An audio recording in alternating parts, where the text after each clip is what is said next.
be demonstrating how to make these things, which David Springetts, who you may have heard of, he has a book called Woodturning Full Circle, and he goes into how to build these, which he calls Streptohedrons. I don't know what the official name is, but they're really cool. You can play with them for hours, they mess with your head. So I'm going to go through how to make those. So I have a few of them here, I'll pass them around. You take 2 pieces of wood, you make your shape, you split the shape in half, twist the 2 sides, and glue them back together again. So the easiest way to do this is to buy a blank, square cut blank, put it on your bandsaw, cut it in half, and because you've bought it in a shop, the 2 other edges are going to be machined flat, so they fit together really nice and tight. You're going to be gluing these together, so if there's wax on the end, make sure you clean the wax off the gluing surfaces, okay? So you're not going to just glue them with wood glue. You're going to take a sheet of wood or a newspaper, stick on your glue, rub the glue, make sure it's fully covered on both sides, no air bubbles, no gaps. Put a piece of paper on it, and use the newspaper in between the 2 sides, glue them together. Here's a beautiful one that I did earlier. Clamp? Yeah, clamp, yeah, absolutely. Leave it for 4 hours minimum. This will be spinning at high speed, so give it the time to cure. Don't rush it. So, the one thing I would say is when you're gluing it doesn't really matter if it's slightly off. It's centered this way, but make sure it's perfectly flat on the ends. Don't have it stepped that way. If after you've glued it and you take it off and you see that there is actually a step, take it to your miter saw if you have one, or whatever saw, and clean off the end, because you need clean ends on both ends of your blank. Okay? So once you've done this, rip off the excess paper. And what you want to do now is clean this off here. Sure if you can see. So in the center here I've got a ridge of glue still sticking out. So I just clean that off. All you need in the center bit.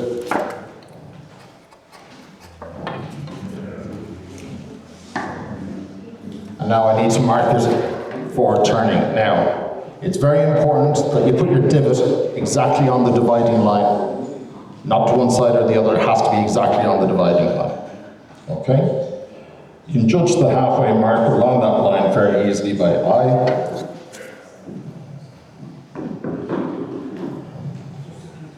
That's a little bit off, it won't matter.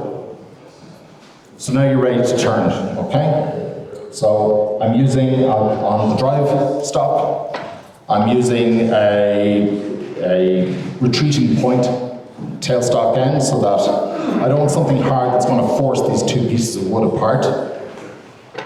So on that end I'm using that type for the center, and on this end I'm using a cup center. So do it the same way. Oh, that's way heavier than my lathe.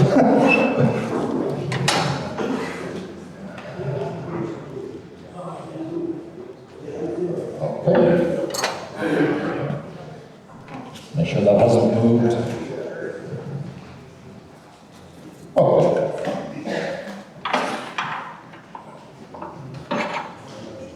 Now, for my initial work on this, I'm going to focus just on this end. I don't want to go and bring this all down to round right now, but just support it on both ends the way it is, because there is strain going along that center line. It's quite possible the 2 pieces of wood will come flying apart, okay? So I salute your bravery in the front row, or the splash zone, you know, go. And so anyway,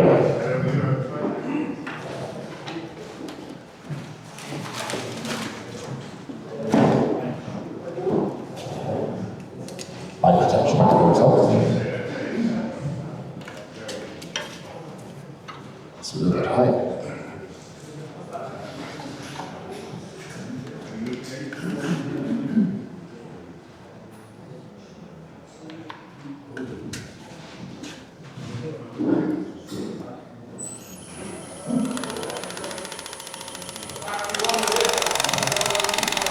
clacking noise is just the newspaper. It's not hitting the fake newspapers hitting the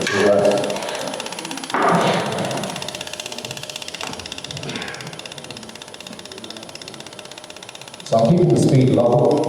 Normally I do it higher at home, but this is a demo, so I'm keeping the speed low. I'll just work on this.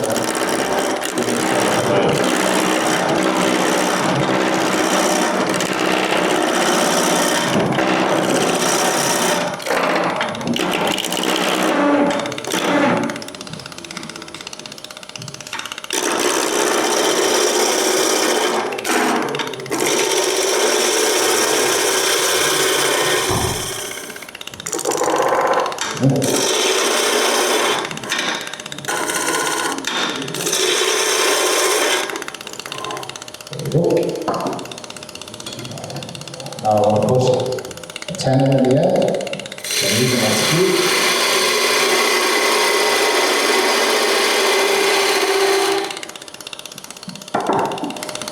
And finally, just to make sure that I give this a bit of a square off on the very end, just to make sure that it is actually at right angle to the center line of the rotation. I'm not rounding off the rest of it, because for safety, I want to round off the rest of it where it's clamped in with tape jaws. So,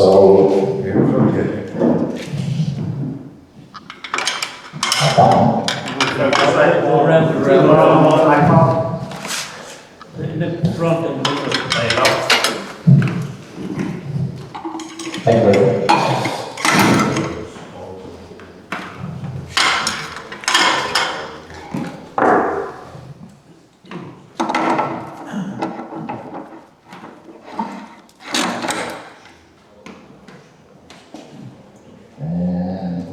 Actually, you can just wear time. So the important thing on this is you want to get a good grip on either side of the joint. Now, it could be argued you put two of the jaws one side, two of the jaws the other.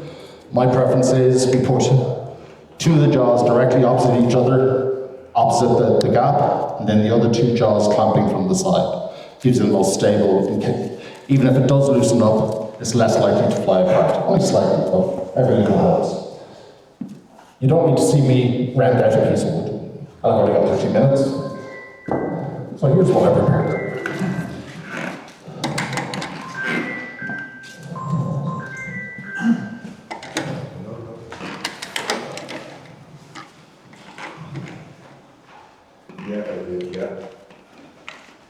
Okay, so lining it in, I tighten it up the way I think it's going to be okay, then I slightly loosen it.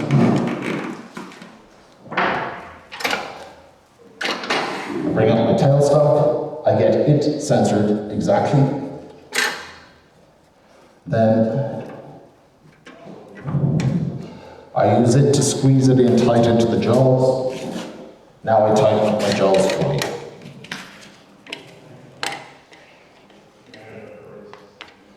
And tighten it so there's two tightening points on this, rotate, tighten on both. Don't just do it on one side. There's always a little bit of play in every mechanism. That looks pretty solid. I should have brought a smaller tool rest with me, but I didn't. And that's nice and clean. So,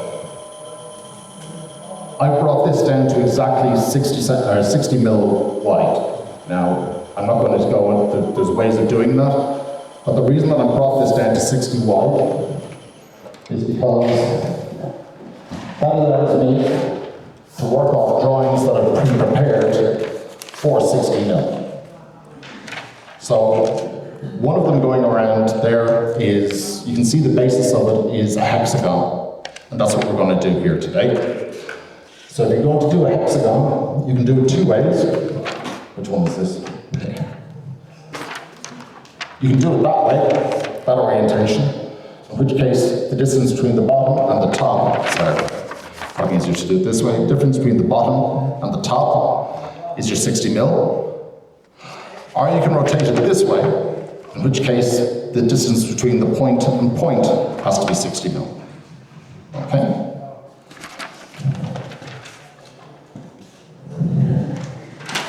So doing it if you're going to do it this way, you're going to end up needing to do a jam chuck to do one end of it. You can do it one end nice and easily. You need to jam chuck to do the other end properly. So I'm not going to do this one, I'm going to do it this way, because this is much easier. This is probably the simplest one to do with a hexagon, is doing it this orientation.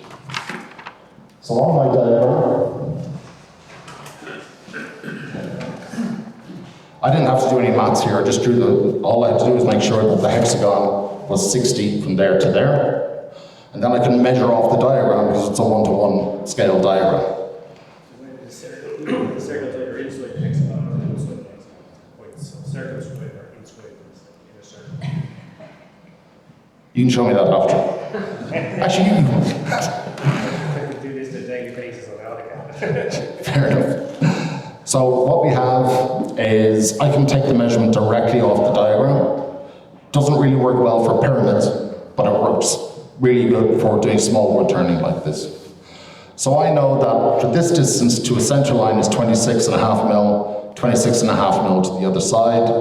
I know that the width here is 60, and the width here is 30. Okay? So,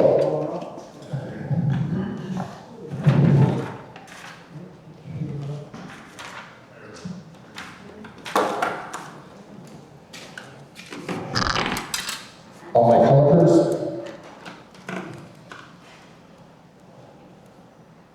that's inches. Millimeter. 0.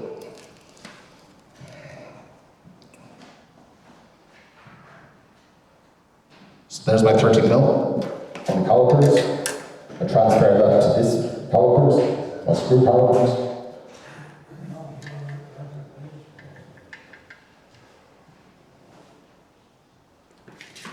That's my 30 mil. And now I can bring this down to that 30 mil.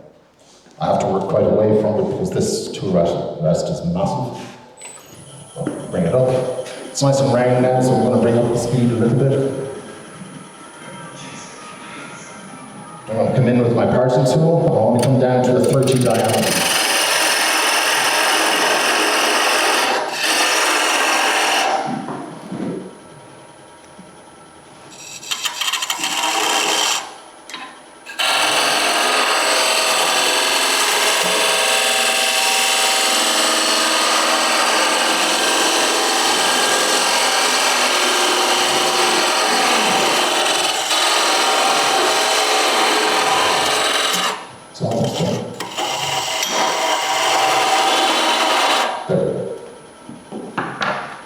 So I know that from this point going in, that inner circle is 30 diameter. So now I just want to mark out here my distance. So I know that it's 26.5 mil to the center and 26.5 mil out to the other side. So that's 53 mil. So I'm going to measure from this edge out 53. And 26.5 is the center point. That looks about right. Mark that up with my pencil.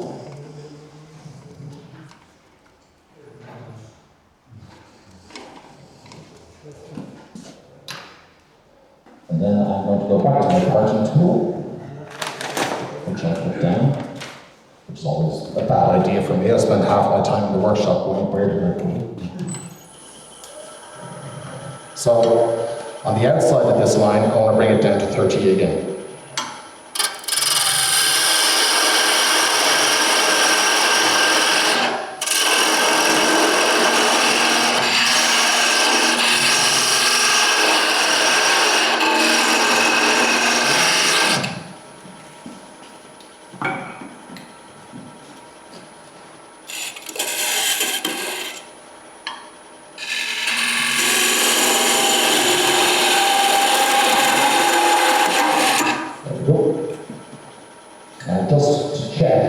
Is that still 30? No, then why did I thought that felt a bit weird?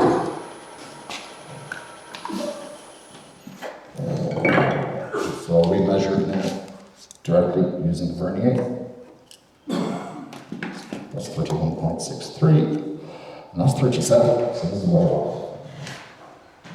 So we'll go back down to 30 again on this. How am I doing for time? Bring this back down.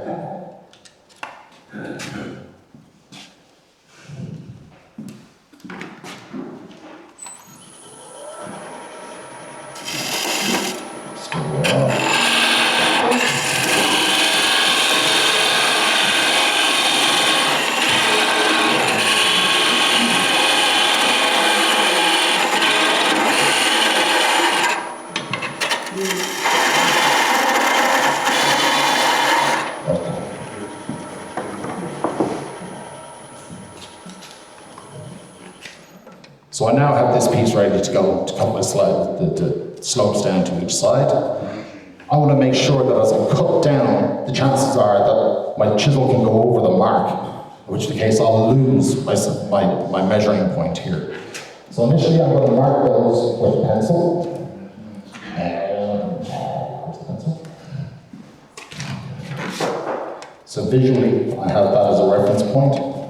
Do the same thing in here, except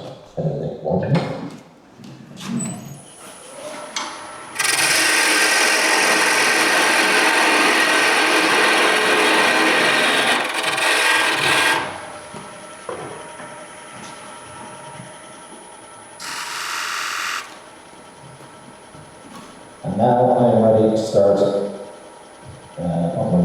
using this one. I want to come from the top here and a slant down until it meets that line. So I can start taking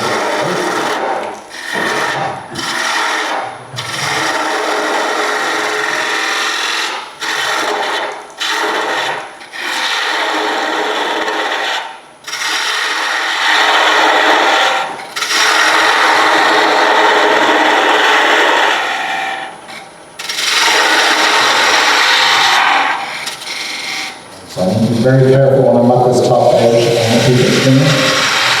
It has to be in a straight line, down to the other pencil. That's a little bit off, but that's okay. Now just to make sure that I don't lose that pencil mark later on, I'm going to use my skew. I'm going to make it a bit deeper. So sanding or anything like that doesn't get rid of my reference line. Now I just need to do the same thing on the other side.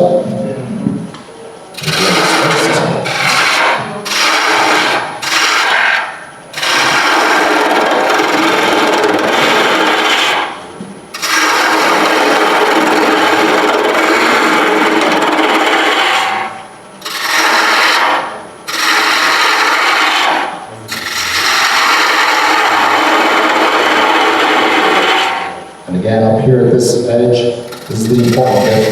I want to keep that clean.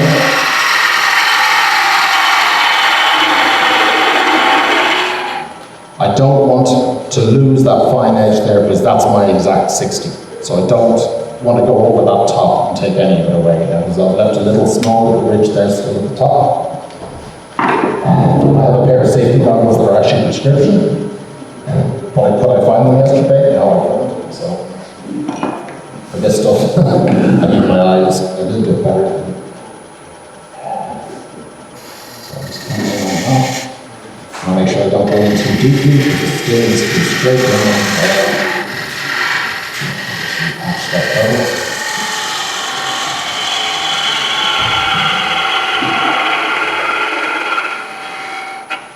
Yeah. And on that side, I didn't take proper care of my pencil mark. I should have done this with the skew first before I went down towards it. And those who are looking at this can see, or might be able to see on the camera there, I've actually overshot the mark. So that's unfortunate, but it's okay, because this is a demo. And you can fix it afterwards, as long as it's not too bad. So we just need to parse it off. So I come in on that skew line.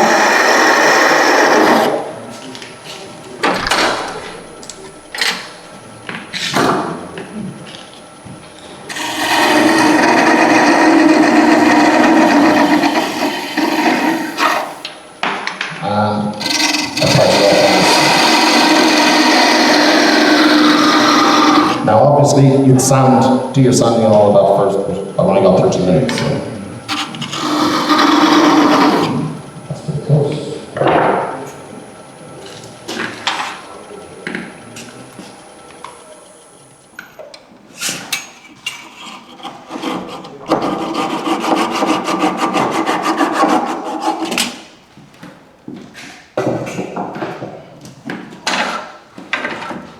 So, as you can see, it's not perfect, but this side's a little bit too long, but we'll sort that out when we put it back together again. But if you look straight on, that's a hexagon. So now we just need to part these two pieces aside so we can twist it. So to do that, it's a little bit fluid.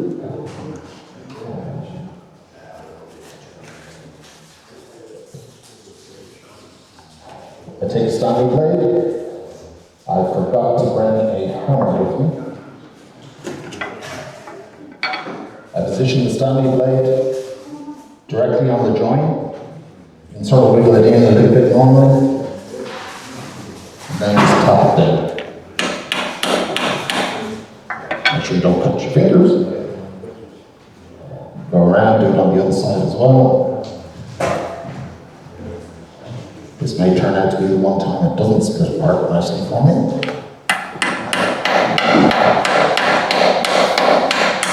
There we go.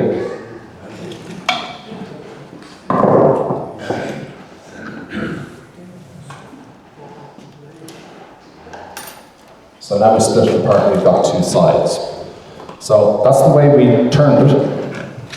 Turned it that way, and now we can twist it and stick the two sides back together again to make our twisty shape. Now you can see that I rushed this, that doesn't fit properly, lots of bits don't fit properly here. Normally I would take an awful lot more time and care getting the precision in place. But however, David Springetts calls it out in his book, even no matter how precise you are, it's never going to fit together perfectly. And if he can't do it, I'm not going to sweat over not being able to do it. So the important piece then is you need to clean off your newspaper. So I'm going to take this off the lathe.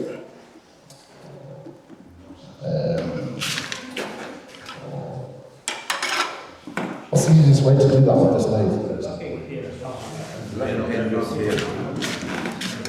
Is the index part? Just a ducking pen somewhere. I was Yes.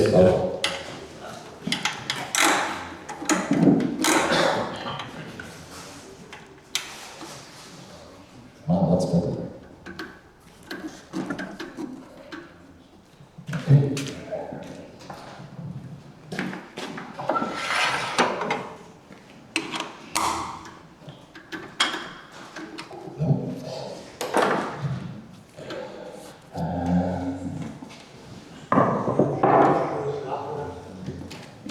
Just take out the piece. No. Take out the piece. Take out that. What different stuff? Oh, sorry, yeah, you used the bar. Widen the jaws. Yeah, fair enough. Good point. Yeah, I got it. Yeah. Okay. Thanks, Jerry.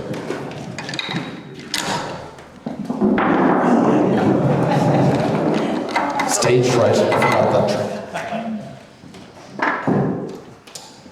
So now, sanding disc. And extra chuck.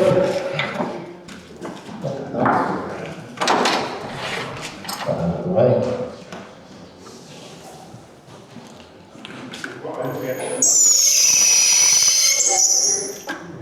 I'll do the index.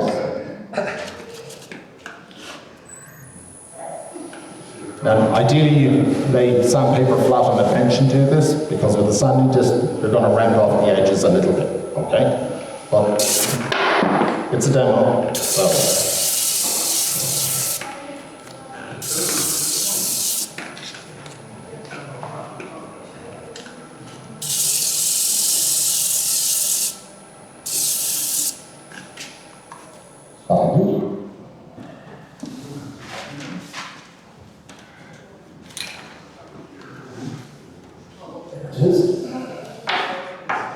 So if you're doing these, I strongly suggest taking the time.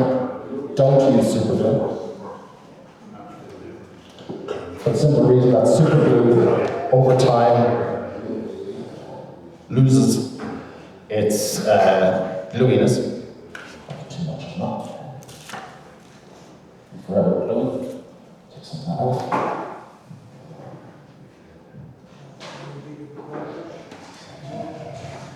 So I'm just going to stand here and you can all watch this glue.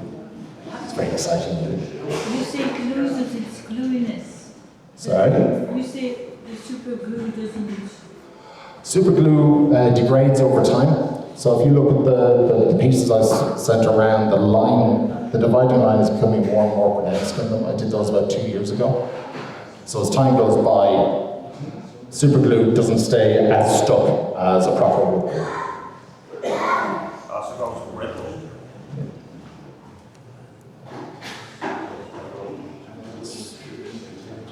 This is taking longer to glue together, but how many times? I've got 3.5 minutes. Jesus.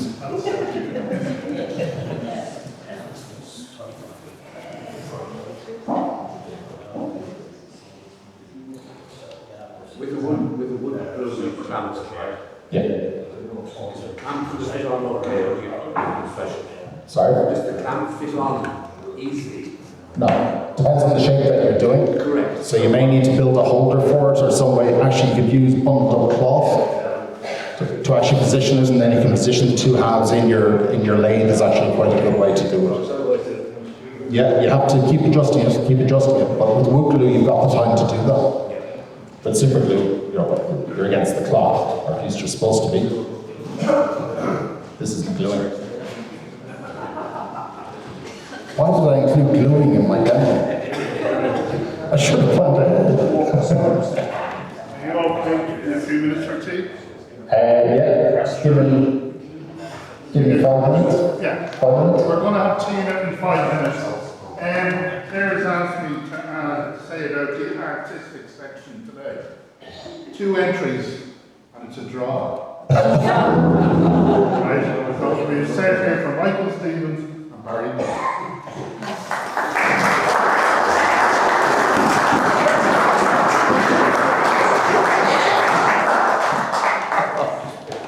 That's unbelievable. Frank Dempsey is selling tickets for the Scout Christmas raffle, €2.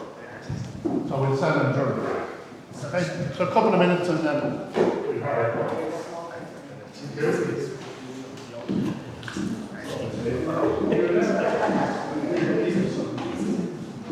I think I know why it's not gluing. I didn't take the time to properly clear off the newspaper. And super glue newspaper, probably not the best join in the world.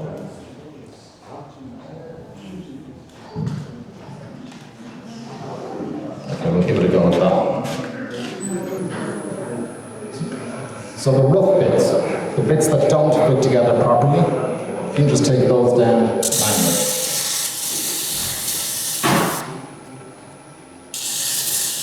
Working your way around.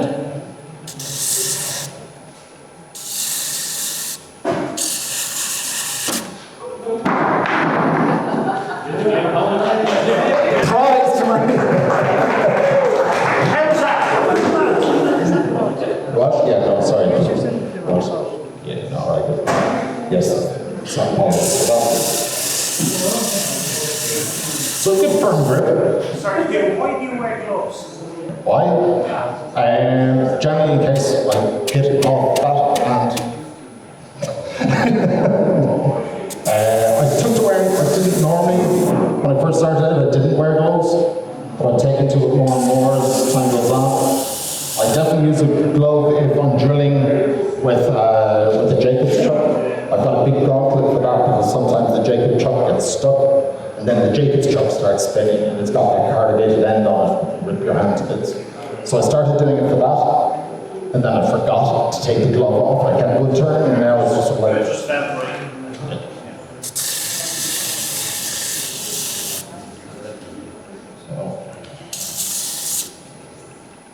Clean that up.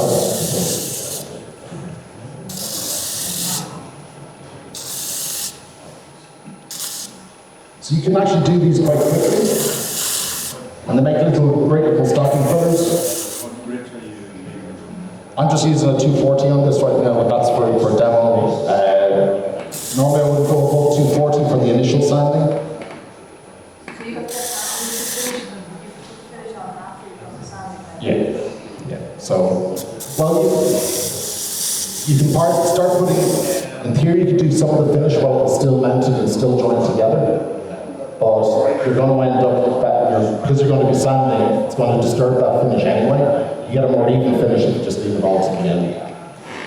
If those were curved, sides were curved, it's like, so this is not as easy to do, sanding. No, it's not. Yes. Cylinder sanding. So if you're doing internal curves and the like, you do most of your sanding while it's still joined together. However, when it comes to actually working on the joins after you've taken it apart and glued it back together, I would still use the sanding disc, but I generally try and get a sanding disc that's slightly bigger than the underlying, the actual plate that it's against, that it bends over on the edge, and then you can go in on the edge using that to go in. So, wherever it wants their teeth, I want it.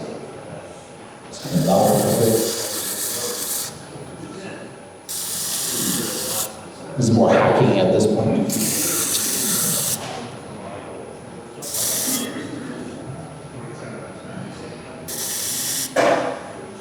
And there you have it. Step 2. Thanks for watching, and don't forget to like and subscribe. See you in the next one. Bye.